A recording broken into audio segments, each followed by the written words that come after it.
Candidates vying to be the next governor of Virginia are working to solidify their spots at the top of their party's respective tickets as we inch closer to Decision Day. Robert McCartney, senior regional correspondent at The Washington Post, joins us now to talk about how the race is shaping up. Good morning, Bob.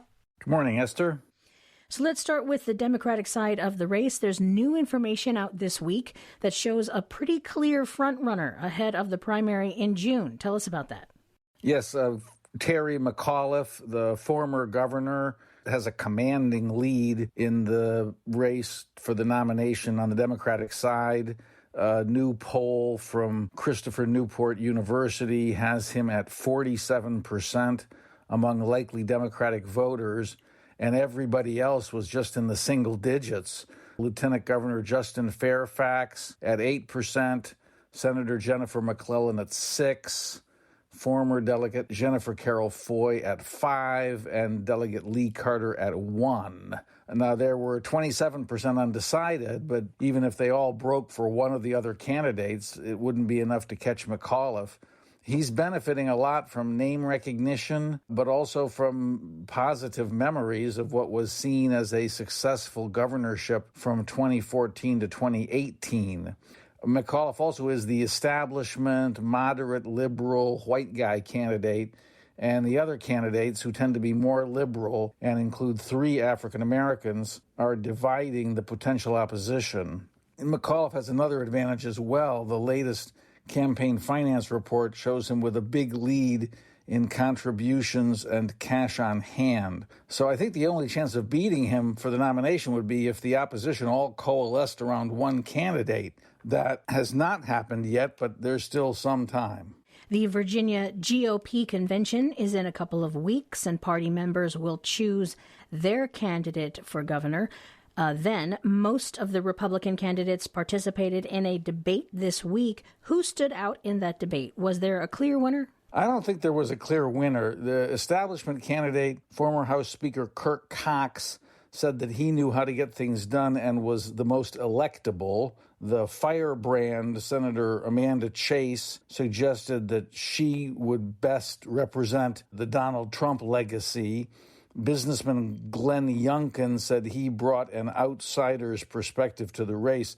It's very hard to predict this race. Conventions usually are dominated by the candidates favored by the activist base. In this case, that would probably be Senator Chase, who calls herself Trump in heels, but she would scare off independents and moderate Republicans.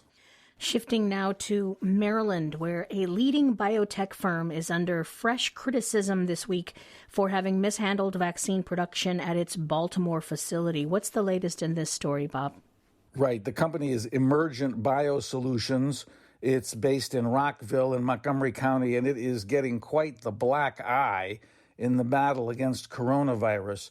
The federal government gave it more than $600 million last year to expand manufacturing capacity to make coronavirus vaccines.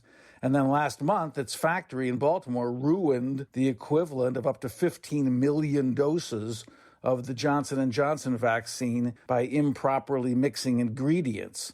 So the news is that this week, the FDA issued a very critical report about the company. It said the factory improperly handled medical waste, that sensitive work areas were unsanitary, security camera footage showed workers repeatedly failed to follow procedures to prevent cross-contamination of vaccines.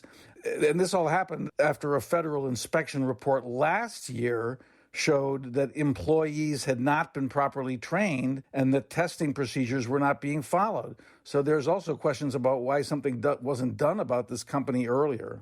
And finally, a quick look at the big news from yesterday. The House approved the bill that would make D.C. the 51st state. The bill now heads to the Senate. Bob, we've been talking about this a lot this morning. What are the bill's odds in the Senate? Well, it looks like it will get a hearing in the Senate, and statehood has not had a hearing in the Senate before, and it might get a vote, although it could take quite a while. But as you've heard a lot, I don't think supporters can be optimistic about winning statehood in this round. It would need 60 votes in the Senate to overcome a Republican filibuster. So far, 46 Democrats have said they support it, but 3 Democrats have not yet committed. They are Arizona's Kyrsten Sinema and Mark Kelly, and West Virginia's Joe Manchin, plus Angus King of Maine, an independent who caucuses with the Democrats. He has not committed. So they don't even have the votes yet for a majority, much less the total of 60 they'd need to beat the filibuster. Robert McCartney is senior regional correspondent at The Washington Post. He joins us most Fridays. Bob, it's always great talking to you. Have a good weekend. Thank you. It's good to be here.